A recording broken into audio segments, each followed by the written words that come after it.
벌써 올해 마지막 주일을 맞이했습니다. 우리가 이렇게 한 해를 마무리하게 되면 한 해를 돌아보게 되죠. 그리고 또 새로운 새해를 계획하고 또 생각하게 됩니다. 우리는 이미 그리스도인으로서 대림절을 시작으로 그리스도인의 새 해를 시작하였어요. 그리스도의 오심을 기다리고 준비하고 또 거룩한 믿음의 길을 걸어서 예수 그리스도의 놀라운 탄생의 그 기쁨을 감사하고 예배하고 이제 우리는 그 탄생의 계절 가운데 들어섰습니다. 또 이 세상의 달력 가운데 우리는 새해를 맞이하는 그러한 아주 중요한 자리에 와 있습니다. 한 해를 돌아볼 때 또 올해 이렇게 마지막 예배를 드리면서 우리 마음에는 하나님의 은혜가 참 놀랍다. 한 해 동안 참 일도 많이 있었지만 어려움도 있었지만 이렇게 하나님께서 지금까지 인도해 주시니 그 사랑과 은혜가 얼마나 고마운지 우리 마음에는 그 주님의 은혜에 대한 감동이 넘쳐납니다. 오늘 우리가 읽은 이 누가복음 13장의 말씀은 우리로 하여금 우리 인생의 마지막을 보게 합니다. 우리 인생의 마지막 골라인을 보게 해주는 그러한 말씀이에요. 어떤 사람이 좋은 포도밭에 무화과 나무를 심었습니다. 포도밭에 무화과 나무를 심었어요. 포도밭에는 포도나무를 심는 게 일반적일 텐데 무화과 나무를 심었어요. 아마도 이스라엘 사람들은 아마 실제로 이 포도나무의 포도밭에 무화과 나무도 함께 심는다고 하는데 이 포도밭에 심겨진 무화과 나무는 특별한 돌봄을 받는 또 기대를 받는 그러한 나무인 것을 또 말해주고 있어요. 자, 그런데 이 포도밭에 무화과 나무까지 심었으니 이 주인은 무화과 나무에서 좋은 열매 맺을 것을 당연히 기대합니다. 그래서 이제는 열매가 맺겠지 하고 열매를 거두러 왔는데 열매가 없어요. 그렇게 하기를 3년이 지났습니다. 세 번째 와서 열매를 찾는데도 열매가 없습니다. 그러니 주인이 속이 탑니다.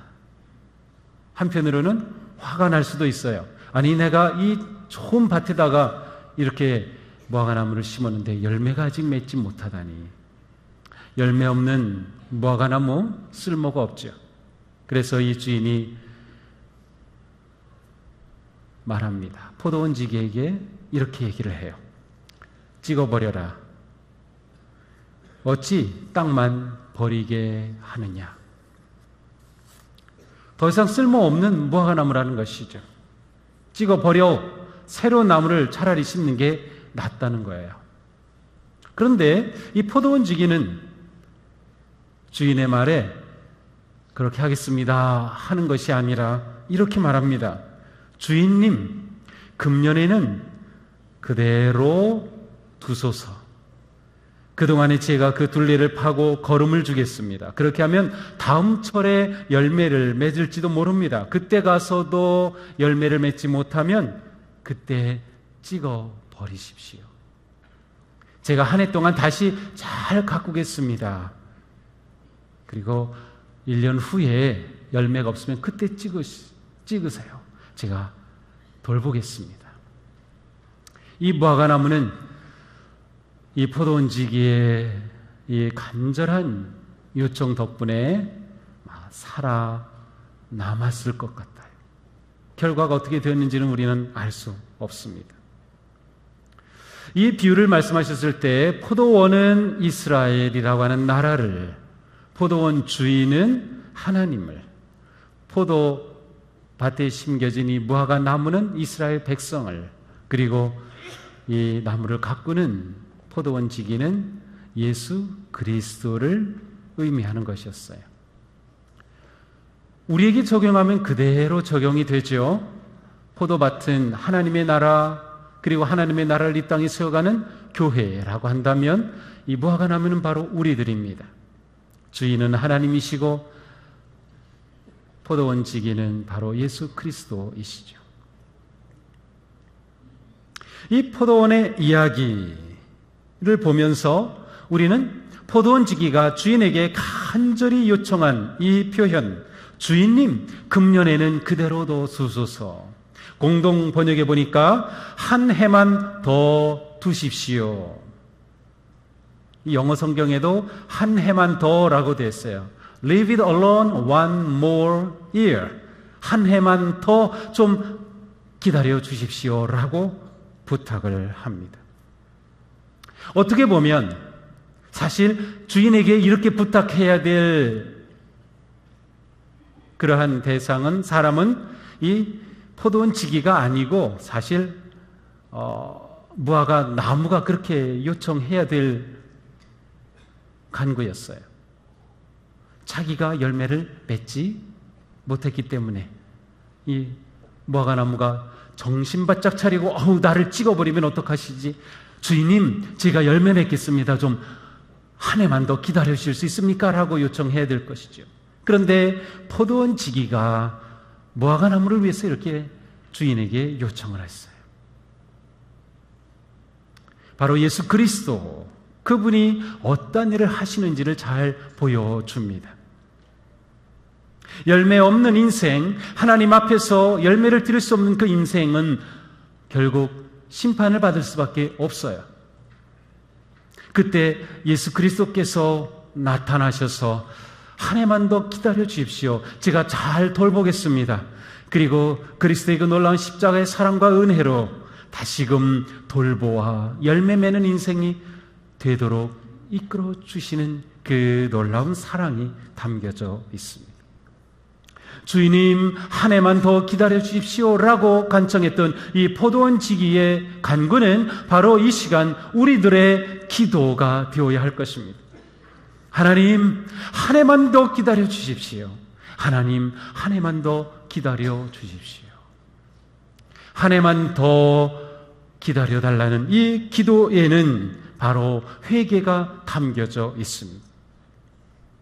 6절 이하의 말씀은 앞에 있는 말씀과 연결이 됩니다. 6절에 보니까 이의 비유로 말씀하시되라고 되어 있어요. 이의, 그 말은 앞에 1절에서 5절에서 하신 말씀을 주시었고 이의 비유로서 또 6절 이하의 말씀을 주셨어요. 그러므로 포도원에 심겨진 이 무화과나무에 관한 이야기는 앞에 나온 이야기와 자연스럽게 연결이 됩니다. 그런데 앞에 나온 이야기는 무엇입니까? 예수님께서 갈릴리에 있었던 한 끔찍한 사건을 언급하십니다. 빌라도 총독에 의해서 무참하게 죽임을 당한 사건이었습니다. 사람들은 그것을 보면서 야, 저 사람들 저렇게 죽은 거 보니까 죄가 많은 사람들인가 보다라고 생각합니다. 또한 실로암에서 망대가 무너져서 18명이나 죽는 그러한 사건이 있었어요. 그 사고를 보면서 사람들은 야, 저 사람들은 얼마나 죄가 많기에 저렇게 사고를 당하고 죽었을까라고 생각을 해요. 그런데 예수님은 그렇지 않다고 말씀하셔요. 구약에서도 욥기에 보면 욥이라고 하는 사람은 정말 행복한 가정을 이룬 부자였어요. 그런데 어느 날 하루아침에 10명의 자녀가 사고로 다 세상을 떠나고 그 많던 재산도 다 사라지고 몸에는 고칠 수 없는 그런 질병이 생겨 고통을 당하죠. 그때 그에게 찾아온 친구 엘리바스가 이렇게 말합니다. 죄 없이 망한 자가 누구냐? 너 이렇게 고통당하는 거 보니까 너 죄가 분명히 있어. 그래서 하나님이 너를 벌하시는 거야 라는 거죠.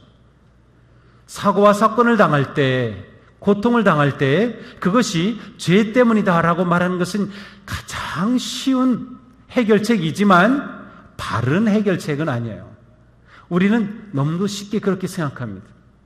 그리고 우리가 어려움을 당하면 금방 내가 무슨 죄를 지었지라고 생각을 하는데 그 생각 자체는 그렇게 나쁜 것은 아니지만 모든 고난과 사고와 사건이 죄 때문인 것은 아니에요. 그냥 우연히 일어난 사건일 수도 있어요. 죄 때문이라 하더라도 내가 문제가 아니라 다른 사람의 죄 때문에 내가 그렇게 고난을 당할 수도 있는 거예요. 고난에는 이유가 너무도 많기 때문에 죄 때문에 오는 고난도 있지만 죄와 무관하게 오는 고난도 있어요. 그러나 중요한 것은 모든 일어나는 고난은 우리 그리스도인들에게는 하나님의 은혜와 사랑 안에서 얼마든지 위로와 희망을 향해 나아갈 수 있는 기회가 된다는 거죠. 자, 예수님은 이 사건을 언급하시면서 사람들에게 이러한 사건이 있을 때 너희가 이것을 보면서 너 자신을 돌아보라 라고 말씀하셔요.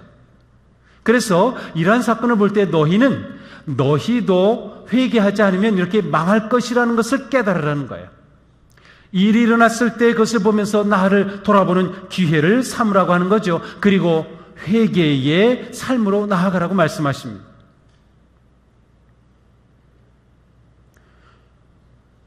회개라고 하는 중요한 주제가 앞에서 딱 드러났어요. 그리고 예수님이 포도원에 관한 이 말씀을 주셔요. 그러므로 주여 한 해만 더 기다려 주십시오 라는 이 기도에는 회개의 기도가 마땅히 담겨져 있음을 의미하고 있습니다. 돌이키는 것입니다.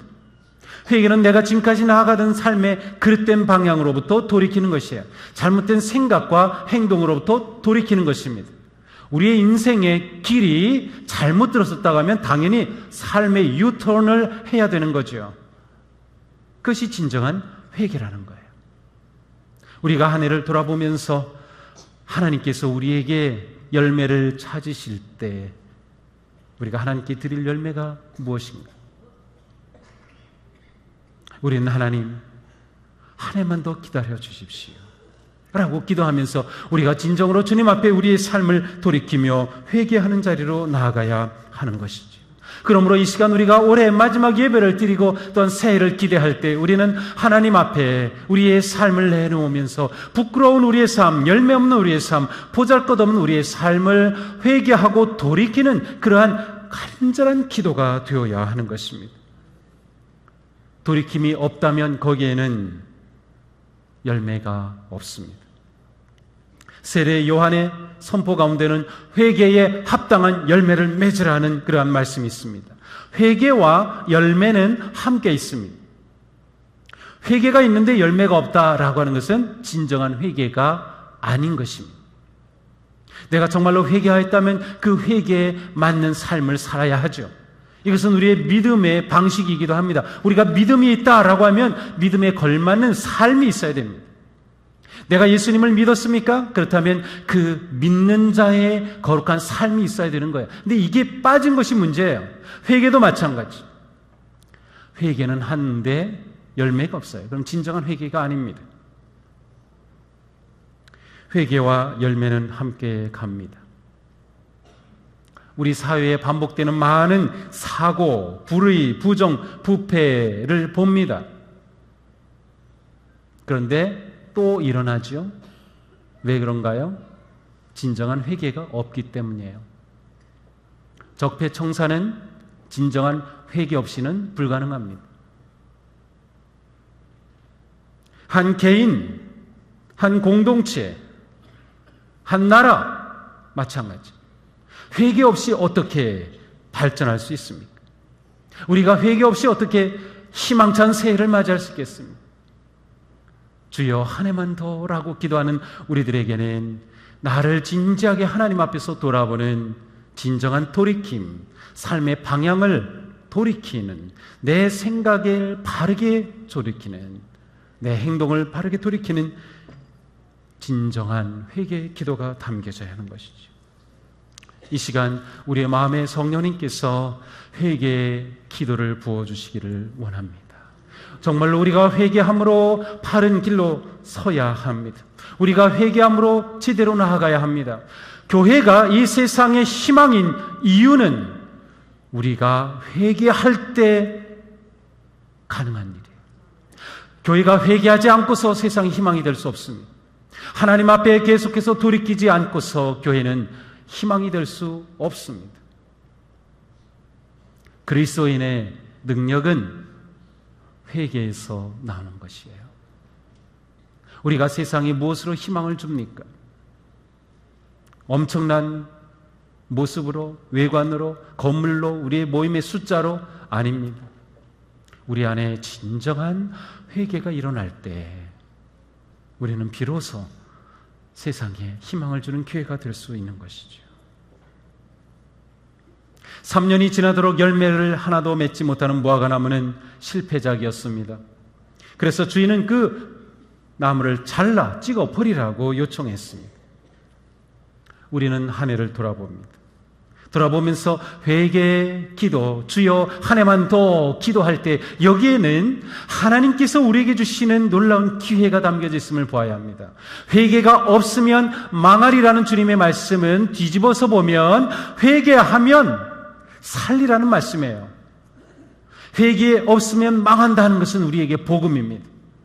회개하면 살 것이기 때문에 회개하는 자에게는 하나님께서 또 한 번의 기회를 주십니다.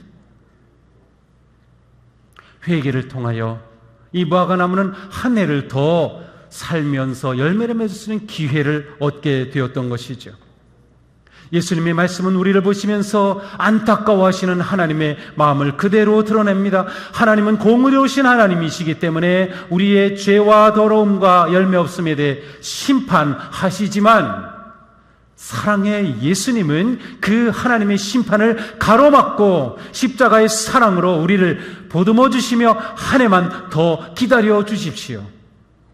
제가 이들을 품고 십자가로 품어 걸음을 주고 사랑하여 열매 맺게 하겠습니다. 주님께서 우리를 그렇게 구해 주신 거예요. 주님께서 우리를 그렇게 한 해 더 살려주신 거예요. 이것은 우리에게 주시는 엄청난 기회입니다. 우리는 이 기회를 결코 놓치면 안 됩니다. 진정한 회개에는 놀라운 기회가 주어지며 하나님은 그 기회를 통하여 우리 가운데 거룩한 역사와 능력을 행하여 주시는 것이죠. 올 한 해 우리가 마땅히 살아야 했지만 그렇지 못한 것들은 무엇입니까? 마땅히 우리가 맺어야 열매가 있지만 그렇지 못한 것이 무엇입니까? 우리는 새해를 바라보며 다시금 그 기회를 잡아야 할 것입니다.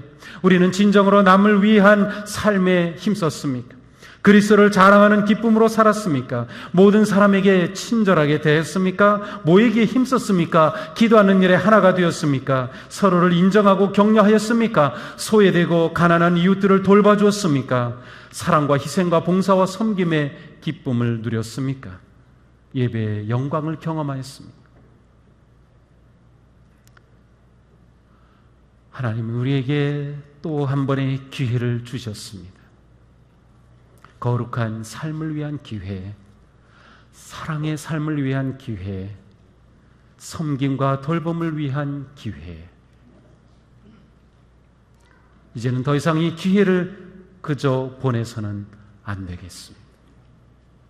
우리가 새해를 제대로 맞이하려면 온전한 회개와 함께 내게 주신 이 기회를 제대로 붙잡아야 합니다. 그것은 바로 우리의 결단으로 시작이 됩니다. 주여 한 해만 더라는 기도에는 회개와 함께 주시는 기회, 그리고 그 기회를 받아 결단하는 결단이 담겨져 있습니다. 어떤 책을 보니까 사업가들 2,500명을 대상으로 물어봤습니다. 당신이 실패했을 때 그 이유는 무엇입니까? 근데 대부분의 사람들이 이렇게 대답했습니다. 제가 사업에 실패했던 이유는 결단력이 부족했기 때문입니다. 결단한다는 것은 이렇게 중요합니다. 한 해의 기회를 주시는 하나님 앞에 우리가 어떻게 내 인생을 결단하느냐에 따라서 우리는 새로운 한 해에 어떤 열매를 맺을지가 결정이 될 것입니다. 하나님께서 우리에게 주신 이 기회를 우리는 낭비하지 말아야 합니다.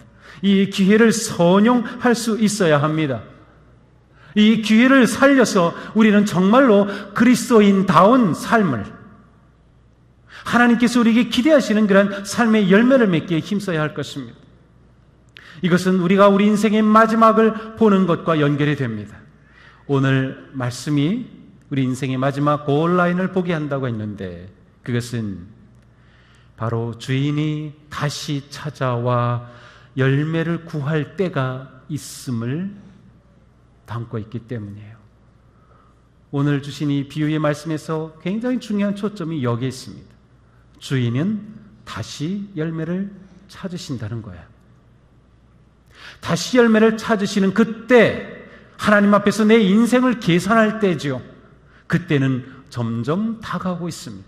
그때를 바라보며 지금을 살아가는 우리는 함부로 살지 않습니다.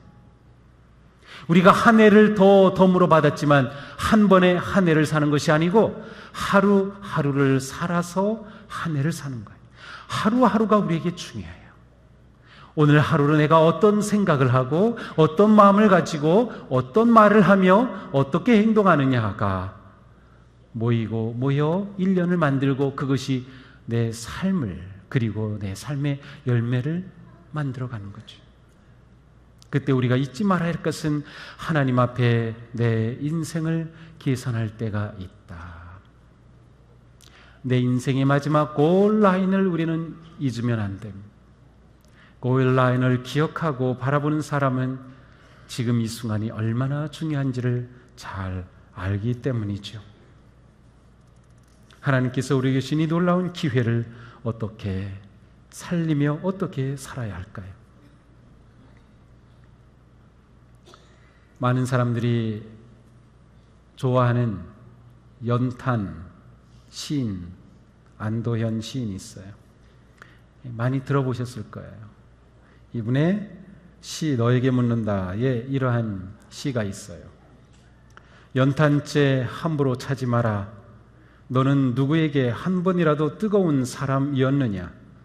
자신의 몸뚱아리를 다 태우며 뜨끈뜨끈한 아랫목을 만들던 저 연탄재를 누가 함부로 발로 찰 수 있는가?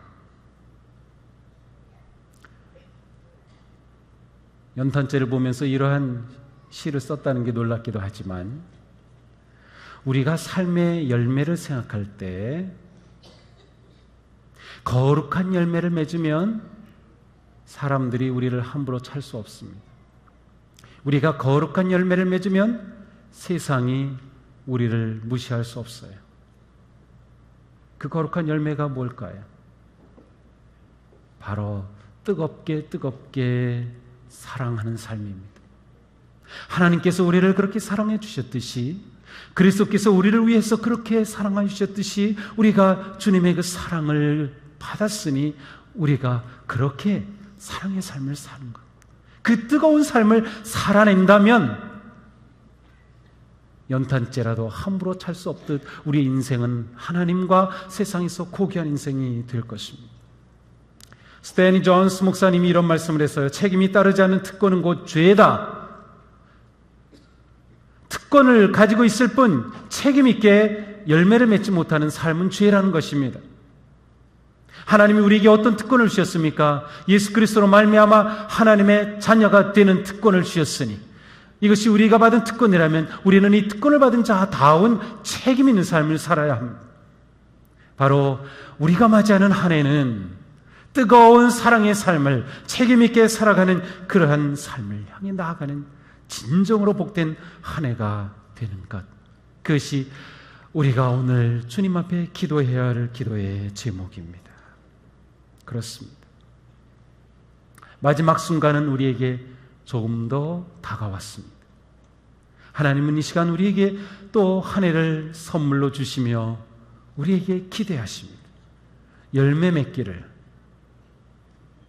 그리스도께서는 우리를 위해서 십자가의 사랑으로 우리에게 영혼의 거름을 부어주시고 우리가 열매 맺는 삶이 되도록 하나님 앞에서 우리를 중보해 주셨습니다. 우리는 이렇게 너무도 소중한 인생입니다. 너무도 값진 인생이에요. 이 인생으로 열매 없는 삶을 살기는 정말 아까운 일이죠. 지나온 한 해 주님의 은혜에 감사하고 또 우리의 부족함을 회개하며 다가오는 새해 하나님 앞에 열매 맺는 풍성한 삶, 열매 맺는 거룩한 삶, 열매 맺는 사랑의 삶에 승리하는 우리 모두가 되기를 주님의 이름으로 축복합니다.